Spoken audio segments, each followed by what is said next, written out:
May is National Stroke Awareness Month, and here in Hawaii, health experts saying knowing the signs could mean the difference between life and death. And we welcome in Garrett, Cosma, and Sarah with more. Good to see everybody. How is everybody doing? Awesome. Good to see you. Well, thank you for being here. Garrett, I'm going to start off with you.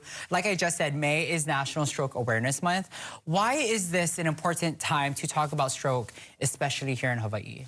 So National Stroke Awareness Month is super important for our community to be aware of the signs and symptoms of stroke and understand that time matters when it comes to stroke. So in Hawaii, with us, it doesn't matter your age, your diversity, your background, where you live is super important to know the signs of stroke so that you can get to care fast.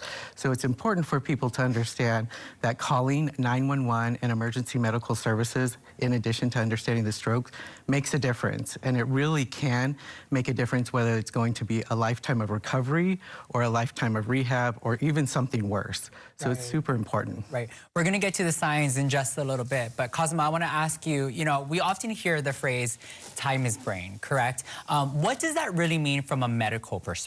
Sure.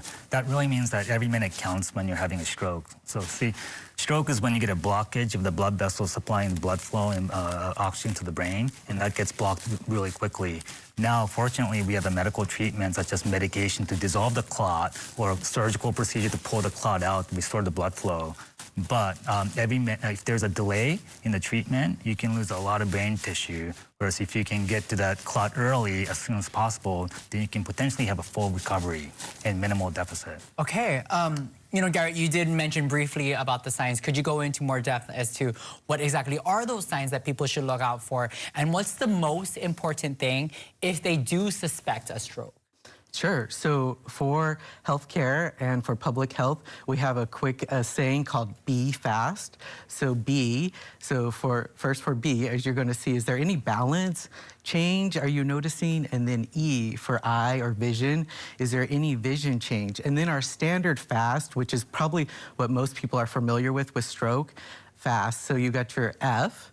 And here we go, because I'm live on TV, I'm gonna be like, what does my F stand for now all of a sudden? So it's facial droop. Okay. And so when we have that facial droop or anything going on there, and then A is your arm. So if there's any arm weakness going on, and then S is there any slurred speech? Okay. And then, of course, T is time. So 911, that's the most important part. If you suspect any of those, B, E, A, F, A, S, so if you expect any of those, call 911. That's the most important part. And don't feel bad about having to call 911 if you recognize any of those symptoms, because that makes a difference. Okay. Care starts at the time that EMS arrives with stroke care. Here in Hawaii, we have a great system where EMS can contact doctors like while they're en route to the hospital and make sure that the patients get to the right hospital to get the right care. I kind of have a follow-up question. Yeah. With those signs, do most people know that they're having a stroke?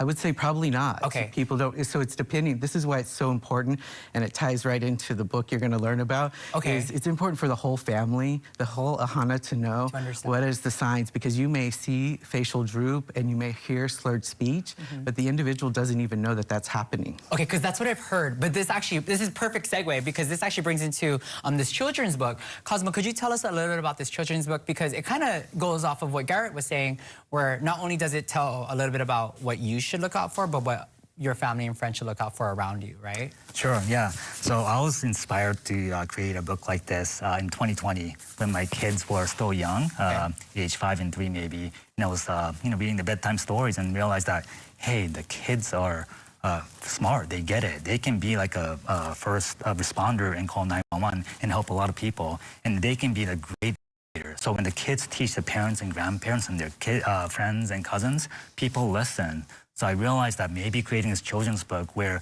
the parents read this content to the kids or the grandparents read this to the kids at nighttime can educate the whole family.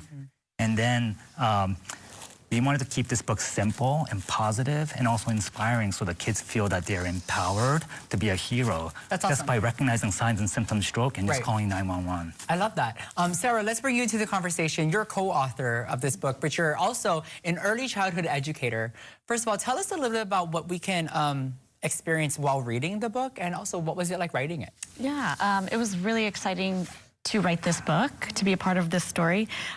When Dr. Nakagawa approached Best Press with the idea of the story, it was both exciting and challenging to create and conceptualize a interesting story that's playful and engaging, but also dives deep into such a serious, complex topic, such as stroke awareness. So as an early childhood educator, I always, and as a mother, always were drawn to children's literature as a way of, demystifying these topics and understanding them from a child's perspective, but also, like Dr. Nakagawa was saying, empowering children to take action. So it was exciting to think of the concept, which was, it's really a little girl, a feisty little girl and her grandfather, because in Hawaii, oftentimes, caregivers are grandparents, are elders. And so the importance of having a child be with her grandfather and, being raised by her grandparents to understand and know what to do if this ever were to happen, and to help teach it to everybody. So it's playful, and we made sure to put in the fast, the letters everywhere. I love it, the B fast. I love it.